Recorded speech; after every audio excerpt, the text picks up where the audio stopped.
And away we go. So, good morning, good afternoon, good evening, everyone, wherever you happen to be in the world today. This is who? This is Coffee Talk, podcasting out of Atlanta, middle of nowhere, Georgia. Double secret location on double secret probation on Coffee Talk, and that is at Coffee Talk live on YouTube or Prepper University, as well as at Coffee Talk Chat on Twitter. Yes, it is going out live over Twitter. If you comment on Twitter, though, I don't think I can see it, but it's there. As well as Fistful of Radio, fistfulofradio.com.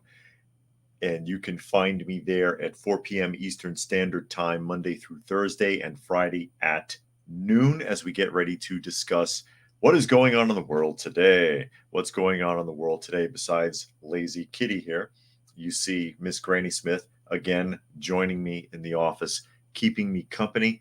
The rest of the cats are sleeping somewhere, but she's right here. Unique animal, actually. She's one of those cats that really just wants to be a house cat. Really wants it. And I'll go ahead and I'll acknowledge some of the people that have chimed in thus far on the live portion on YouTube. And of course, I do try to read through as many of the comments as is reasonable for those of you who are listening and not able to see. I see that Delo has joined us here, Helter, Dragon, Urban Angst, Fluke Man, Sam Levi, Deanna is here. Rodney is here. Monkey is here so far. Those are some of the people that have chosen to pop in and say hello. South Florida is here. It says South Florida DCL. Good afternoon. Hope everybody is doing all right today. Raining where I am. Been raining all day long, but that's okay. I could say it helps the garden, but the garden's kind of had it now this late in the season. Fluke Man says latest reports say the demand for vegan food is going down. It's because it tastes like terrible. You know what's really funny? Before I get into the news, I'll make a point about that. And I see Donna Beaver is here also. Glad you could make it today, as well as Paul is here. And he says Paul is here. Yes, he is. If you've never had vegan cheese, you're missing an experience. Stuff tastes like wax. It's terrible. It's absolutely terrible. Had an argument with a vegan once that says it tastes just like cheese. And I'm like, when's the last time you had cheese? Because vegan cheese does not taste like cheese at all. You know, I am primarily vegetarian, or selectively so, because I will eat fish, I will eat dairy products, I will eat eggs. I just don't eat red meat or poultry, okay, essentially. I don't eat chicken, I don't eat pork, whatever, but I'll eat fish, I'll eat eggs, I'll eat cheese. I like cheese, and I like different kinds of cheese, and I've had the vegan cheese. It does not in any way, not even the texture, resembles real cheese. So don't tell me as a vegan it tastes like real cheese. Don't tell me that. You don't know what you're talking about. And I'm like, how long ago has it been? And if you've never had it, how do you know?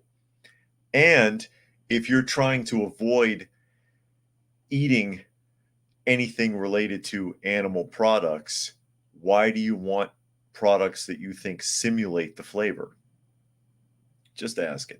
Just throwing it out there. Just throwing it out there as we get ready to dive headfirst into the news. And this is something left over from yesterday as we were talking about the Miss Universe pageant.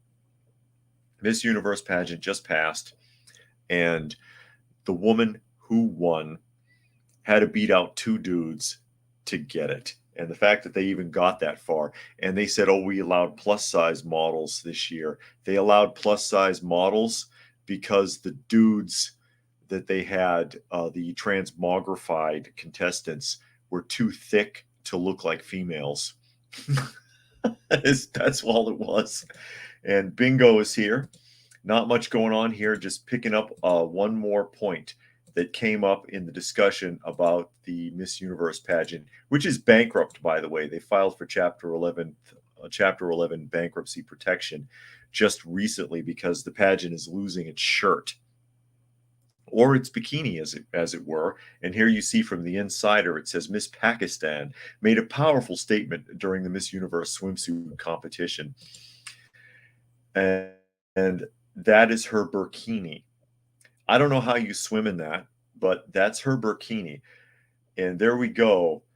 The 72nd Miss Universe pageant has been full of historical firsts. Just because it's a first doesn't mean it's good or anything that anybody wanted, which is why you're going bankrupt. And that continued as the first ever Miss Pakistan, Erica Robin. Do either of those names sound like a Pakistani name to you? Erica Robin made a statement in a burkini during the swimsuit competition. The crowd in San Salvador, the crowd in San Salvador, El Salvador, roared with applause as Robin began her walk across the Miss Universe stage on Saturday. They applaud because the sign flashes and says clap. That's how that works. I don't have too much to say about that article.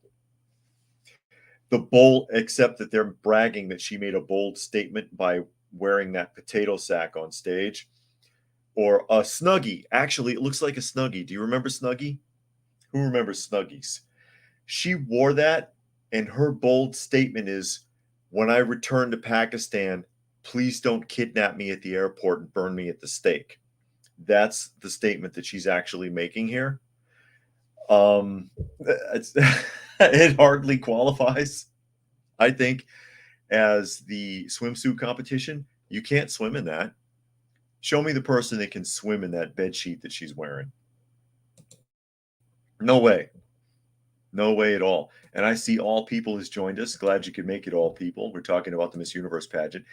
And all of those firsts and all of that transmogrified pushing that was done by the Miss Universe pageant is because the person who owns the Miss Universe pageant currently is themselves a transmogrified individual, which is why they're doing all this to virtue signal, but it's bankrupt them. At least this faction of their so-called empire, because that individual owns other businesses, but Miss Universe pageant has had it. It's been destroyed. But again, trying to act like it's a big deal because it had all these firsts. Oh, the first time we had plus size models, it's because your dudes pretending to be women were obviously too big. So now we're plus size, and allowing some moms in, that's neither here nor there. A first Miss Pakistan, even though the name does not fit any Pakistani name I've ever heard of, Erica Robin. Okay. And this is not a swimsuit. And again, like I said, the only reason, the bold statement that she's making is that she doesn't want to be killed as soon as she gets off the plane when she returns home. Now, catch up a few more comments here. Flukeman says, you never see dwarves in Miss World or Universe. Are dwarves not women, but they have men in it now. Discrimination much? Yeah, and there are people that would consider a dwarf or a midget to be attractive. So, yeah, I see that. I see your point.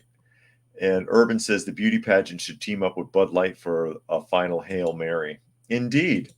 Hey, Dylan could enter it, right? Dylan Mulvaney could enter it. I just wanted to wrap that up. I wanted to wrap that up from yesterday. One more here. Paul says, I think another contestant is hidden under the potato sack. You know what it is that there's actually, Miss Pakistan was a dwarf, and she was standing on top of another dwarf underneath the swimsuit. So, yes, there were dwarves. Kind of like Austin Powers. What was that, the third one with Mini-Me? And he was standing on Mini-Me's shoulders. Was it the third movie? I think it was the third Austin Powers installment. Maybe Austin Powers could enter. We're going to jump to Newsweek here. And this article, because we've been hearing a lot about this, and This is going to be an example of trying to use a negative to prove a positive. Newsweek again, it says Capitol riot footage deals blow to January 6th conspiracy theory. Oh no. Oh no. Say it isn't so. And there's the so-called Capitol riot, which has been downgraded from an insurrection to a riot now.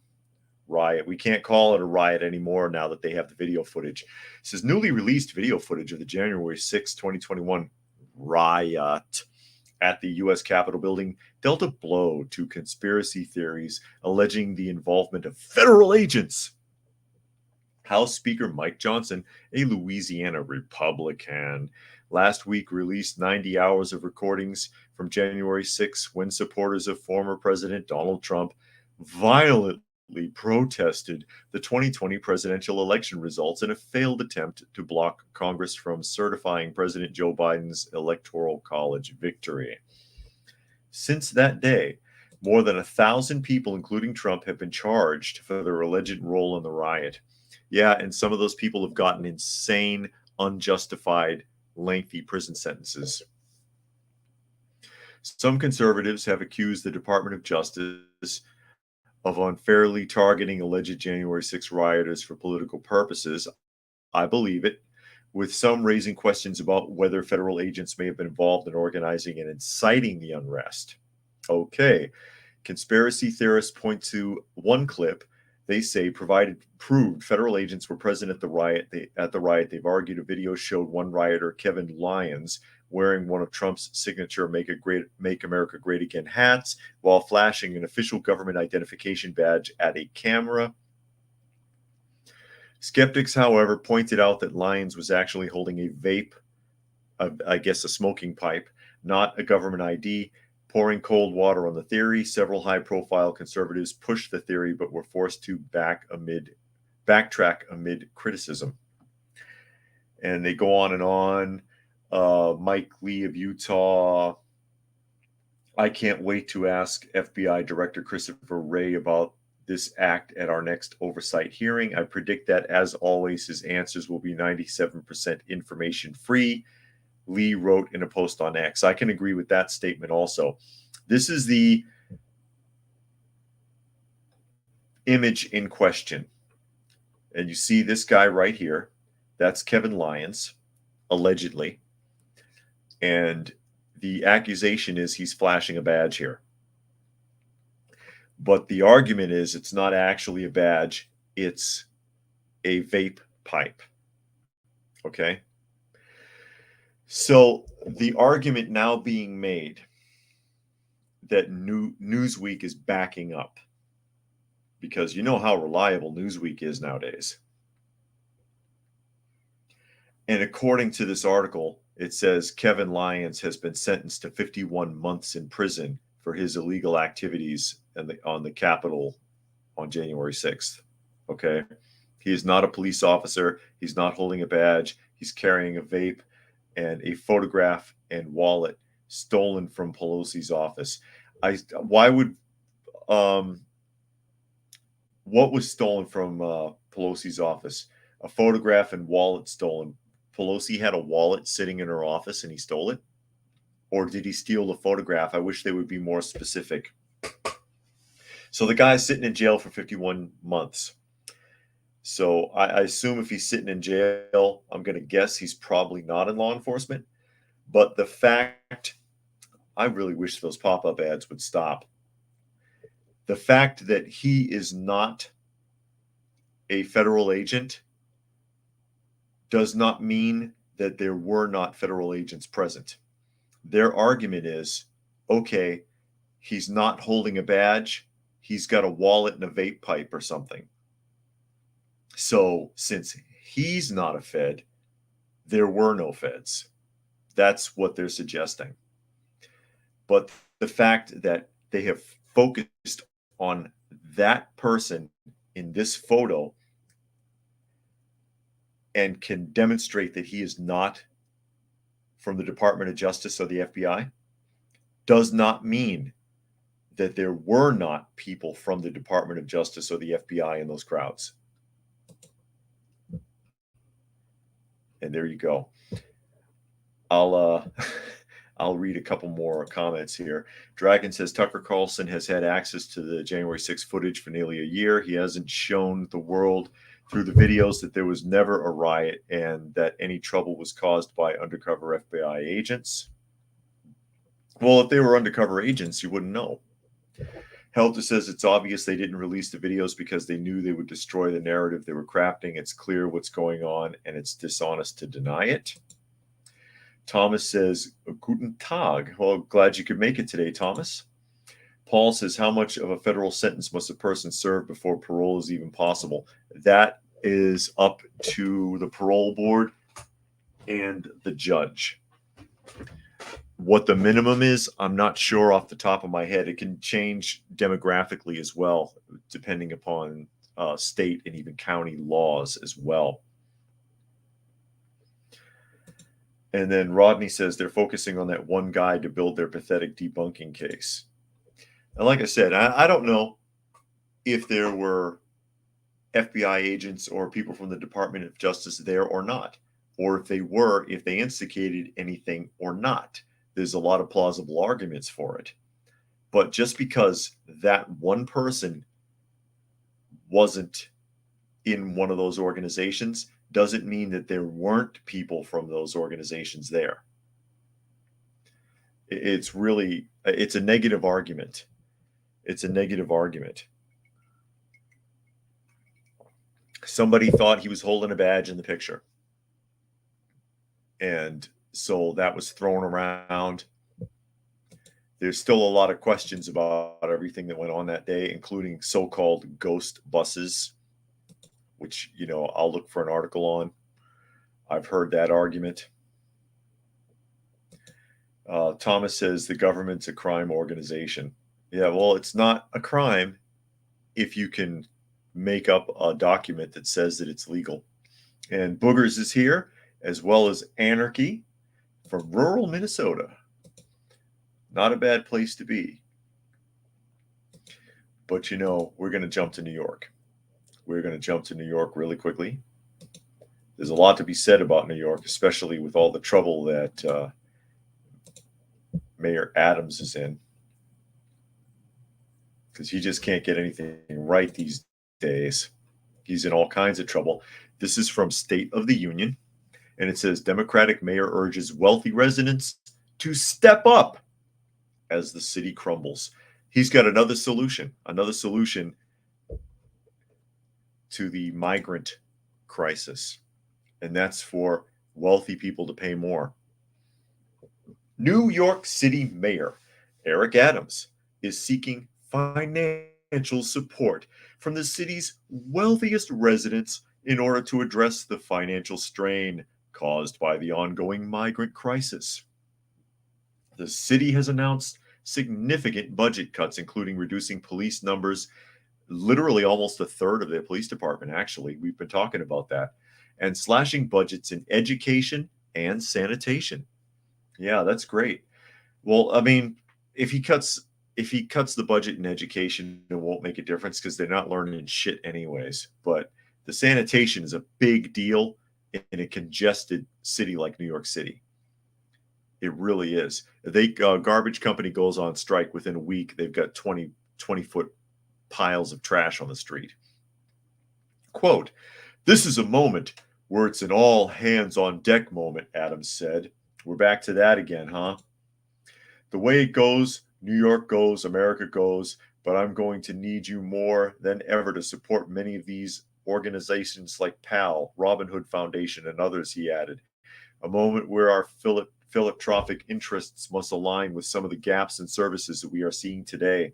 With over 130,000 migrants arriving in the city since last year, Mayor Adams warns that the crisis could destroy the city. Too late, Adams, too late. The budget cuts have drawn criticism from the city's teachers and police unions. Additionally, liberal jurisdictions, including New York City, are calling for additional federal assistance to manage the influx of migrants. This is truly a disaster for every New Yorker who cares about safe streets, Police Union President Patrick Henry stated. Cops are already stretched to our breaking point, and these cuts will return us to staffing levels we haven't seen since the crime epidemic of the 80s and 90s. We cannot go back there. We need every level of government to work together to find a way to support police officers and protect New York City's 30 years of public safety progress, he said. The Biden administration has allocated over $770 million to support communities taking in migrants and has requested an additional $14 billion in emergency funding for border operations. There's your tax dollars at work, folks. Despite their efforts, this crisis at the border persists with over 249,000 migrant encounters in October and an average of over 1,000 detected gotaways per day since the beginning of the fiscal year. So Mayor Adams, his answer to the solution is to call upon the wealthiest of New York to make even bigger donations. Eric, I'd hate to break your heart, but they're not going to make a donation that's any bigger than the maximum that they can write off on their taxes. Because that's the only reason they do it. It's the only reason they do it. And they'll make the argument, oh, we just want them to pay their fair share. And that argument is a lie. You'd be shocked and amazed at how much wealthy people have to pay in taxes. It would confound you. You'd wonder how they even keep any of their wealth. And as far as loopholes are concerned, if it's a loophole, it's legal. Catching up some comments here. Rodney says New York is in chaos after getting a fraction of a percent of illegals that the border states have had to absorb for years. That is right. And Fluke Man says, isn't the mayor himself a wealthy person? Yes, and linked to other wealthy people as well, many of which have been getting into a lot of legal trouble recently, and he himself is under investigation.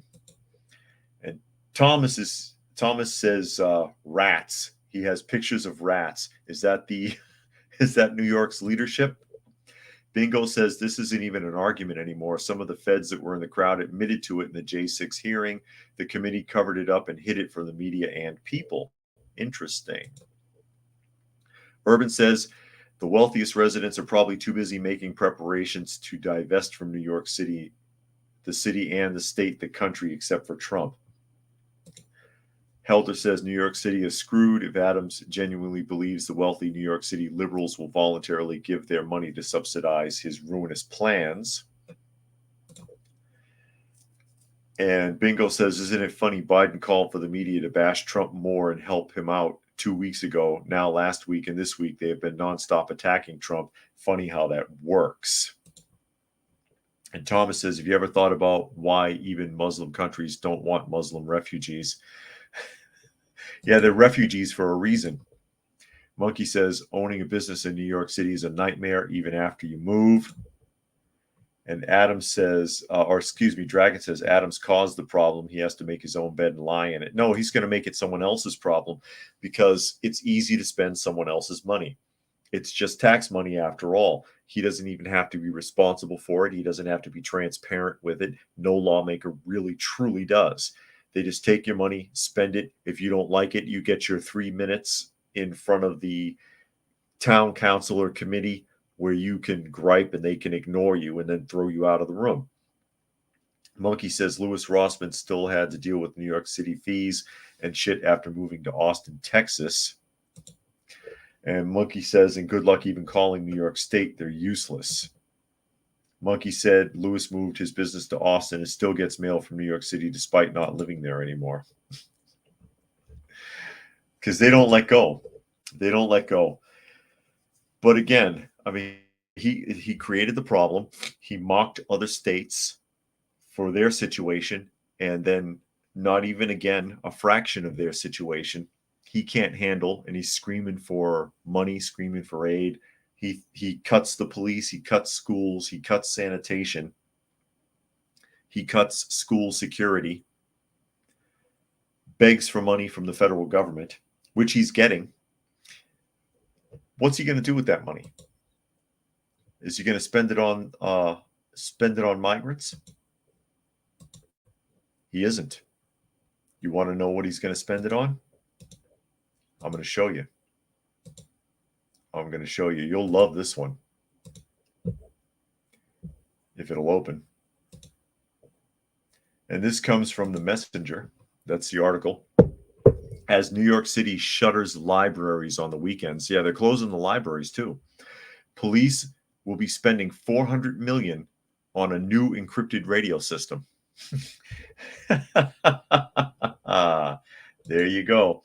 Flukman says, whenever Chinese Communist Party needs more money, they actually ask the wealthy people to donate more money, just like what Adams is doing. Time to escape from New York, Kurt Russell style. Yeah. But yeah, there's $400 million right there. You don't have money for officers, and you're basically eliminating their jobs. But you're going to spend $400 million on a new radio system, and wait till you find out why. You'll love this. Days after New York City Mayor Eric Adams announced painful cuts to the city's budget, the New York Police Department is investing $390 million on a new radio system that prevents civilians and journalists from listening to its communications. They don't want the newspaper. They don't want newspapers and Citizen Band to be able to tap into their broadcasts anymore. So they're spending almost $400 million, and it's going to cost more than that to encrypt their radio system. Meanwhile, you're eliminating almost a third of your police department. You got rid of, or getting rid of, 250 school police, and then telling parents they need to volunteer for security. You're begging wealthy citizens to make donations. You're begging the federal government for money. You're cutting sanitation. You're closing libraries.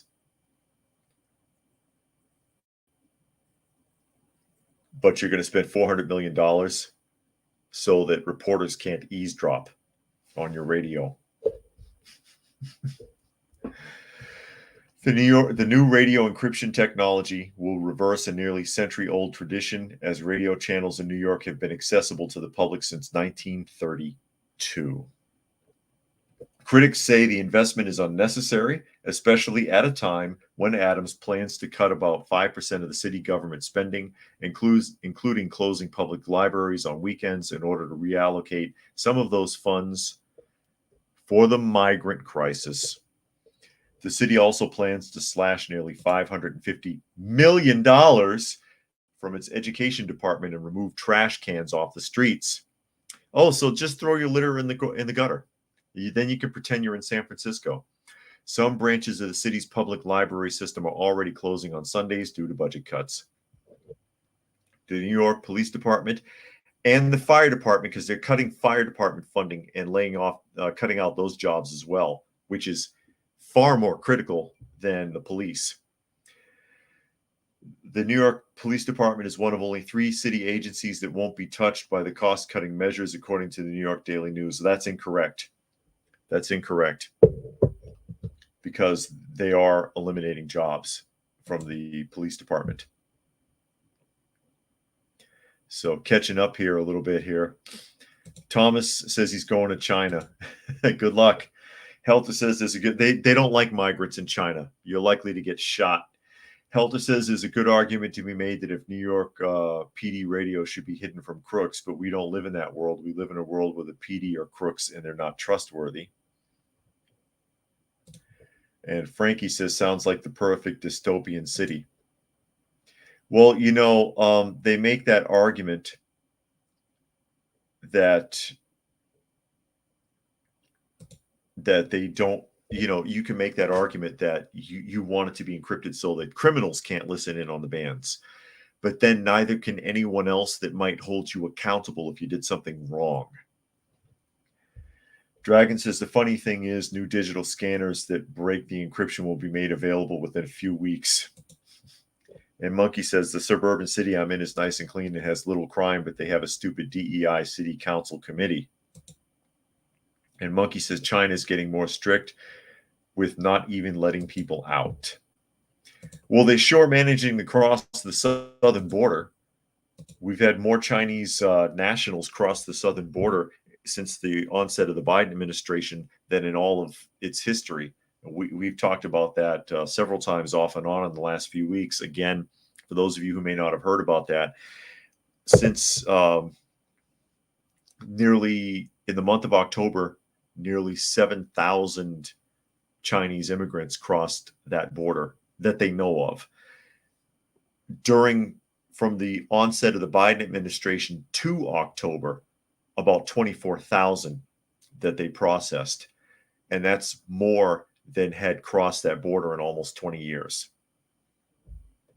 Something to think about. Frankie says it's going to be useless because some hacker will decrypt the new system within a week. It's possible. That is possible, but that's $400 million that they want to waste of your taxpayer money. But they're cutting it out of their education, cutting it out of their law enforcement, cutting it out of their school security, cutting it out of sanitation, cutting it out of the libraries, cutting it out of the fire department so that they can spend that money on migrants. And then they want to spend 400 million plus because it's going to be, they said 390 million. It'll cost more than that. It'll cost more than that. Fluke Man says some are Chinese spies crossing the border. That's very probable. That could very likely be. One more on New York here. This is from the National Review. Since they're cutting money on the education budget, they may as well just give up on education altogether. New York gives up on high school education. Gives up on high school education. Are you sitting down for this one? Where's cruising? I didn't see cruising here today, and that's right up their alley. Last Monday, the New York Times reported that an advisory group for New York's educational department under pressure to fix slumping graduation rates at its public schools will propose not improving the education of the students, but making the regents' examinations, which the state has required since 1876 for a high school diploma, optional. Other options such as capstone projects, presentations, or performance-based assessments would also enable graduation. So, yeah, basically, that's like admitting that they know their system is so broken and so worthless that it doesn't matter if they graduate or not. So you're no longer going to be required to take a test to prove that you learned anything. Yeah, here's a diploma. Just leave. Just go home. Just go home. We're such a failure. We know we can't fix it. Rather than fix, see, because of slumping graduation rates. So you're not performing well because you can't improve your education of the students. So yeah, let's just not even bother testing them anymore. Just take your, it's not worth the paper it's printed on anyways. Just take it and go. The recommendation, which has a fair chance of becoming policy, is an insult to the intelligence of citizens, a betrayal of New York parents and students, and a depressing, if implicit, concession by the state that it is losing hope of educating a new generation of public school children to the standards of their predecessors. All that goes without saying. That's already been the case for decades. It is framed in the Times as New York failing in the line with the rest of the country, where high school exit exams once prevailed but are now limited to New York, Massachusetts, and Florida. But it is an understatement to say the proposed alternatives to the Regents exam are less challenging and more malleable for teachers and administrators to game than a test in multiple choice and essay writing format measuring core knowledge across a broad spectrum of topics. They don't know anything. They're not learning anything. You already know how I am about a lot of this stuff. Public education is a money pit, and it's been getting worse and worse decade after decade. It was pretty worthless when I was in school, and that was a long time ago. And I know it's gotten worse. I know it's gotten worse because of my work with public schools, because of my work with private schools, because of my time with the Juvenile Justice Authority. They're just wasting these kids' time. And they know they're wasting their time. These children know they're wasting their time in school. They know they're not learning anything, but they have to go along with the facade. They have to go along with the lie. It's ridiculous. Thomas says his wife is Chinese, and unlike China, then Germany has no future. Frankie says, so it's official, a high school diploma is really toilet paper. Hey, the toilet paper has a use. Urban says, if I was in charge of New York, why would I want the kids to be educated? If they're smart enough, they might just figure out what the government's been up to. All People says, yesterday was Transistor Radio Remembrance Day. No one remembered any of the targets of the recent Transistor Radio Pow Pow device events. He's talking about the shootings. Paul says, did anyone hear anything about the guy who beaned Pelosi's husband? He was in the news this week about something. I didn't catch what it was, though. I didn't hear anything further about that. Recently. Flukeman says, talking about China, remember when YouTube advertised TikTok and everything? Now it's Temu, also a Chinese company. YouTube is really kissing their ass. Also heard customers accusing Temu of fraud. A lot of people don't like Temu. I don't know much about it, though, personally. Monkey says that kid that went under the desk you mentioned on the IEP video is probably feeling that he should have just taken some major tests and graduate early and get a diploma. Yeah, Monkey's referring to when I talked about IEPs, and people give me a lot of slack about that. IEP means Individual Educational Plan, and it's supposed to be a modification to make adjustments to help a student who is struggling, or to allow a student who is advanced of other students to progress unhindered. But there's some wonky stuff that they do in those IEPs.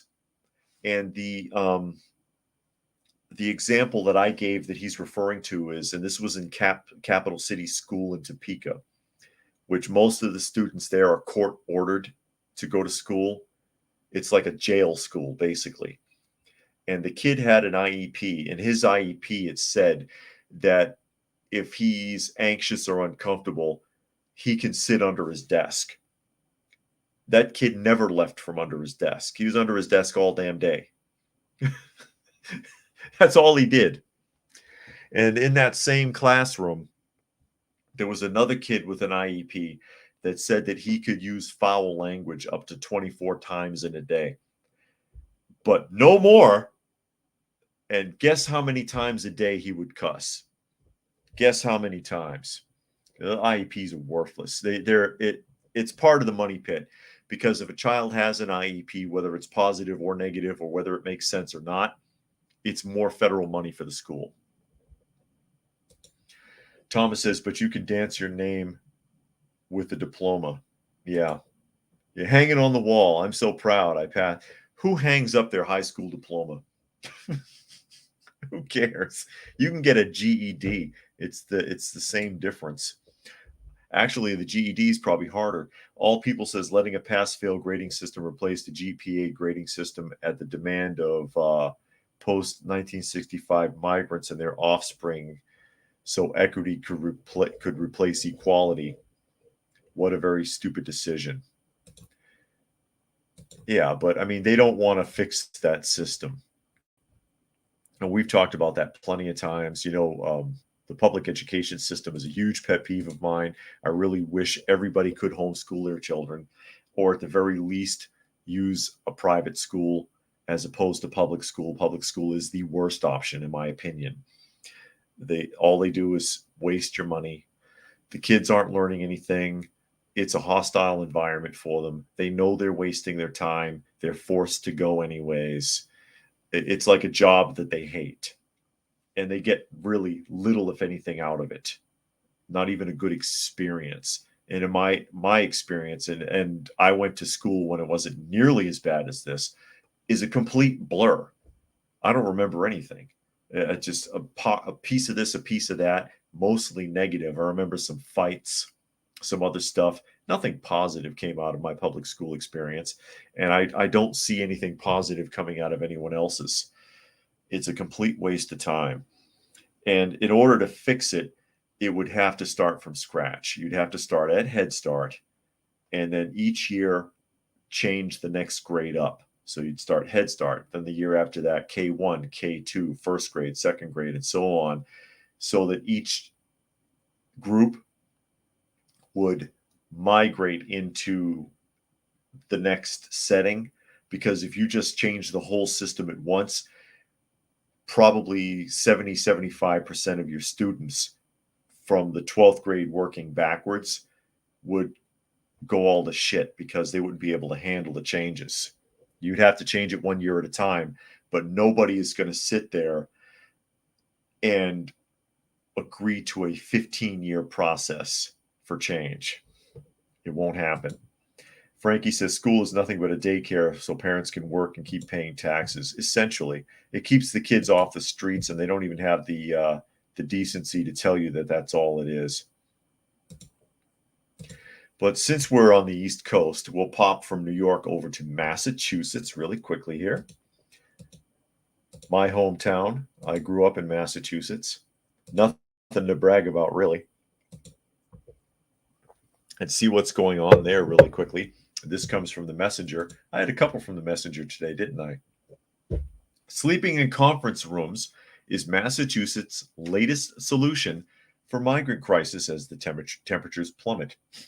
There you go. Anywhere you can fit them. All the motels and hotels are already filled up on the taxpayer dime. Now they're putting them in public buildings owned by the state. As temperatures drop across the Northeast, officials in Massachusetts, scrambling to find shelter for the influx of migrants, are turning to abandoned conference rooms. On Monday, State Emergency Assistance Director General Scott Rice announced that the second floor conference rooms of the State Transportation Building at 10 Park Plaza near Boston Common would be provided for families who qualify, according to a report from the Boston Globe. In order to assure that families eligible for emergency assistance shelter have a safe and warm place to sleep at night when there's not a shelter unit immediately available, the administration is utilizing space at 10 Park Plaza as a temporary overnight facility, Scott said in a statement. The conference rooms will be stocked with cots and other amenities and will only house migrants during the evening and into the overnight hours, according to the newspaper. Temperatures in Boston dipped to 27 degrees Fahrenheit in Boston on Monday night. Yeah, it does get that cold out there. Space will only be available to families who are eligible for emergency shelter, which include being pregnant, having children under the age of 21. Children under the age of 21 and earning less than 115% of the federal poverty guidelines. So that they can have kids that are 21 years old and earning an income and still qualify. That's incredible. I'm wondering where that building is, because I know the area and I'm just like, which building is this? Where is that? I'm trying to remember. Is this across from the Park Street station? It doesn't really matter, but I grew up in that area, so I wonder. Rodney says, I was very lucky with my schooling here in New Zealand. I had mostly good, dedicated teachers and positive memories. Nowadays, schools and universities have become commie indoctrination centers. Thomas says, in Germany, all schools are public, and the school system used to be really good. The parents have a good education, but since the left-wing green crap has taken hold, education has gone downhill extreme. Dilo says, made it back. 2 ads. I'm going to watch the replay. Okay. Yeah, and if you do, I know a lot of people like to click the ads off. Let it run for like at least 15, 20 seconds, because it has to run at least that long for the algorithm to count it. Otherwise, YouTube gets all of the proceeds, and I won't get my 2 or 3 cents or whatever they pay me, which is negligible. I make almost nothing from it, but it's, I want my damn 2 cents, YouTube. If you're going to put ads on my videos, I can't help it. So yeah, they've rented out every motel and hotel in the Boston area, to the point where people, and I read that article last month, are having their reservations canceled and told, don't even come here, so that they can accommodate migrants, illegal aliens. Okay, call it what it is. And now they're putting them in conference rooms in public office buildings, state-owned or city-owned office buildings. And not mentioned in this article, they've been putting them out in Logan Airport too. So they've been doing in Chicago O'Hare Airport, allowing migrants to sleep there. They've been doing that now in Logan Airport. And they should mention that in this article, but they did not. They did not. That's the solution. That's their solution. And they'll beg for more money. They'll raise taxes. They'll get more federal money. And of course, the more federal money they take, the harder that the federal government will make it on everyone else. Because who cares? It's not their money. It's not their money. It's yours. That's your tax money that they're wasting. Frankie says, next stop, Fenway Park. Hey, there's a bowling alley under Fenway Park. They could let everybody sleep in there. I used to go to that bowling alley with my son. Candlepin bowling. They don't do traditional style bowling on the East Coast. And I know I'm going down a bunny trail here, but indulge me really quickly. You remember the show Cheers? Anybody ever watched the show Cheers? And Cheers is supposed to take place in Boston. It's supposed to be a Boston bar. And they went bowling on the show, and they did traditional 10-pin bowling, where you have the huge ball with the 3 holes that you roll against the hourglass or the figure-shaped pin. And I'm like, there is not a single bowling alley that looks like that anywhere in Massachusetts, because on the East Coast, they don't do that kind of bowling. They do candlepin. It's a real narrow pin and a small ball like this big. And it is hard as hell. It is a lot harder than 10-pin. There is no such thing as a perfect score in candlepin bowling. I don't think anyone's ever had a perfect score in candlepin bowling. And I remember watching that when I was a kid and being like, where the hell is there a bowling alley like that in Boston? Anyways, I digress. Rodney made a $15 donation to the channel. He says, hopefully you'll get a portion of this once ScrewTube takes their cut. Thank you, Rodney. I appreciate it. Actually, they don't mess with the donations much. I think it's a very, very nominal fee in comparison to the ad fees, which are a complete reversal. But yeah, any donation, very much appreciated. Thank you, Rodney. Goes a long way towards taking care of all of our little shelter pets. Like you see poor Miss Little Granny Smith here sleeping in the chair, keeping me company here. Means a lot, and I appreciate it. I really do. Stacy Abrams is my next topic of discussion, because if you know, of course, I am in Georgia right now, and I've had to deal with 2 of her elections so far, which she lost. She took a beating on both of them, denied both elections. I don't see her in court. I don't see Stacy Abrams in court for election denial. They'll do it to Donald Trump, but not to Stacy Abrams, because to this day, she'll say that she won both of those elections. And there's a lot of questionable things involved with Stacy Abrams, including where all of her campaign funding went. Most of it was spent on lawsuits, frivolous lawsuits, more than 20 of them, I believe. Something like 24, I thought was the number. I could be off on that. Claiming that the state of Georgia is working against Black people by trying to prevent them from voting by requiring ID. Because according to her, black people don't have ID, apparently, which is impossible in this day and age. You can't, even homeless people have identification because you can't get anything without it. And all of her lawsuits were thrown out. And she basically paid herself and her campaign manager to run those lawsuits with campaign funds, which should be illegal. And I see Spectre has joined us. Glad you could make it, Spectre. So can you imagine more criminal activity within her family? I can't say it's criminal activity because she hasn't been charged with anything, but it's suspicious. And this article caught my eye. Flying under the radar here, Stacy Abrams, brother-in-law, arrested on human trafficking and battery charges. And this is an article from Fox News that I'll get into here in a second. Fluke Man had a comment. He says, feel bad for the hotel employees, had to do the dirty work of their employers by contacting the guests. Oh, yeah, their reservation's been canceled and probably got verbal abuse, and those that work in the hotel, especially women.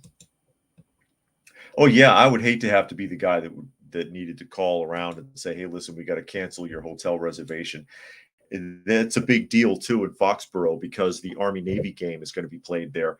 And people made reservations like more than a year in advance to be there for that kind of stuff. You know, it's a big deal to a lot of people.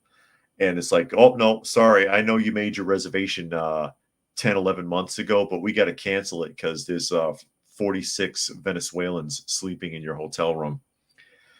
I just... And Cruising says, slid in late for the stats. Sorry, I missed it. That's okay. Glad you could make it. Stacy Abrams, and here she is covering for herself. The brother-in-law of former Georgia gubernatorial candidate Stacy Abrams, a Democrat, has been arrested in Florida on charges of human trafficking, battery, and lewd or lascivious touching of a minor, according to the Office of the State Attorney for the 13th Judicial Circuit. Now, I understand while those are not very flattering photographs of that woman, and I know she's not attractive anyways, but damn. Sorry, I got sidetracked by those images. Oh, my God. Anyways, granted, this he is not a direct relative, but hey, birds of a feather, anyone. Jimmy Gardner, a youth motivational speaker, oh God, and brother-in-law of former Georgia gubernatorial candidate Stacey Abrams, is facing serious charges of human trafficking and is currently in jail in Hillsborough County with no bond. Gardner is scheduled to face a judge in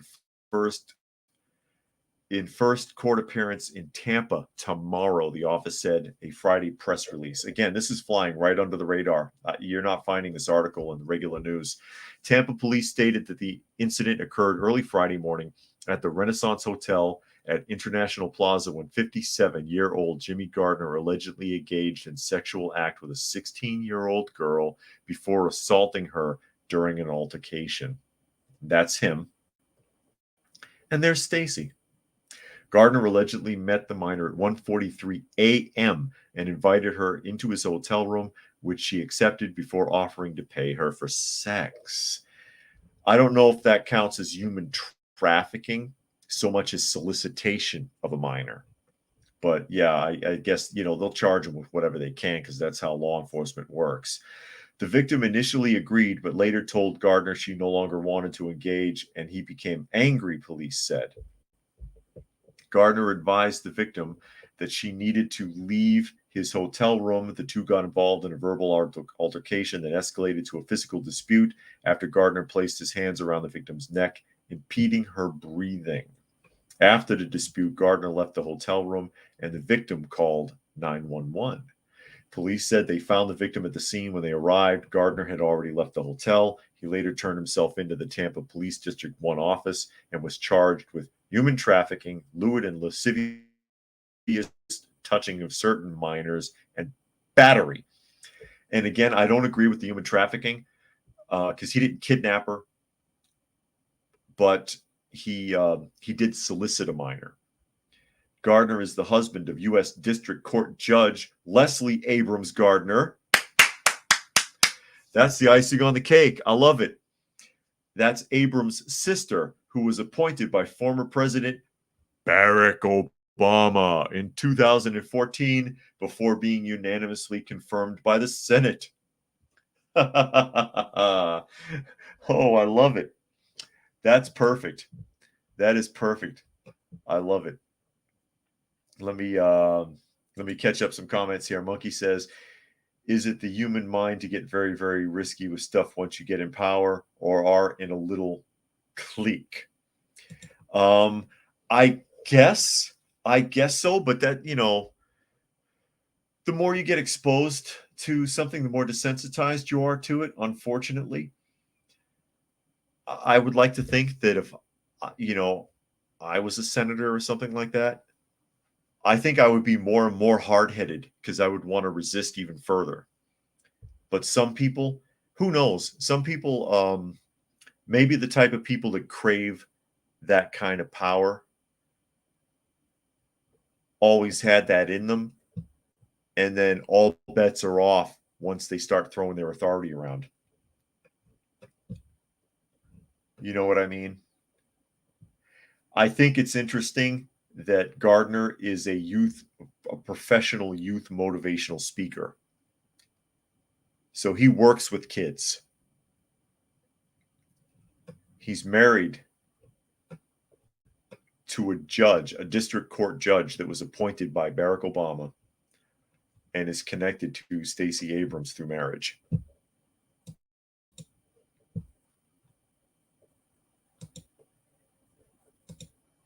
And Thomas says, as Joseph Stalin said it so well, it doesn't matter who voted, but who counts the votes and how. That's true. Urban says, battery, nah, it was only a dispute. Yeah, I'll dispute you by choking you out, bitch. That's what happened. I know I'm getting a little salty there, but good Lord.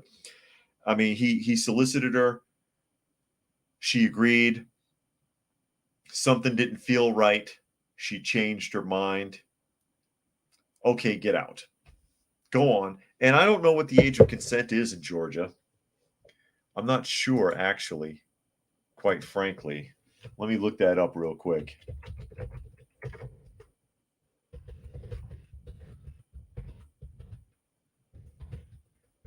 I'm going to look that up and I'm going to tell you. According to this, in Georgia, legal age of consent for sexual contact is 16. So I guess the real problem would be, they say of a minor, but under Georgia law, that's going to get thrown out. So as well, this isn't all going to stick. This isn't all going to stick because she's not technically a minor under Georgia law. And also, it's not trafficking. I don't see where they got trafficking in here. But solicitation and assault is what they can really get him for. But it's embarrassing to that entire political family because of who his wife is, what his job is as a youth motivational speaker, and of course, that's embarrassing to Abrams' career as well when you tie all of that together. So some of those charges are a little far-fetched, but I mean, like I said, they're probably trying to get him on whatever they can. Monkey says the brother-in-law might not be in regular population, but be given a special place from Stacy Abrams. Oh, you know what? I'm looking at the wrong thing. It just occurred to me. They were in Florida. Let's see what the age of consent is in Florida. 17. Okay, so it is a minor then. Never mind. I had it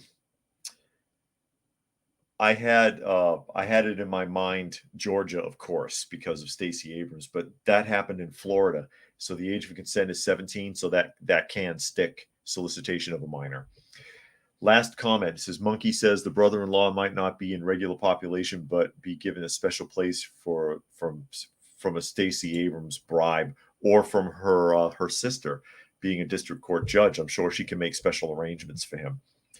Terrible stuff. Terrible stuff. It's amazing how many corrupt people are in positions of authority, even just as a motivational youth speaker. That's highly inappropriate. Very highly inappropriate. But with that, I'll go ahead and wrap things up. Again, this is Coffee Talk. You have been listening to and or watching Coffee Talk, and that is at Coffee Talk Live on YouTube if you're looking for me there, as well as Prepper University on YouTube and fistfulofradio.com, podcasting out of Atlanta Monday through Thursday at 4 p.m. Eastern Standard Time and Friday at noon. And of course, if you're looking for me on X, formerly known as Twitter, that is at Coffee Talk Chat.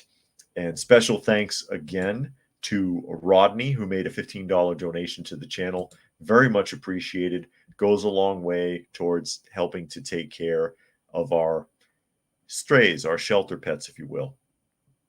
And so with that, I'll sign off. Hope you all got something out of the conversation. Thanks for joining us. And we will see you tomorrow. Tomorrow.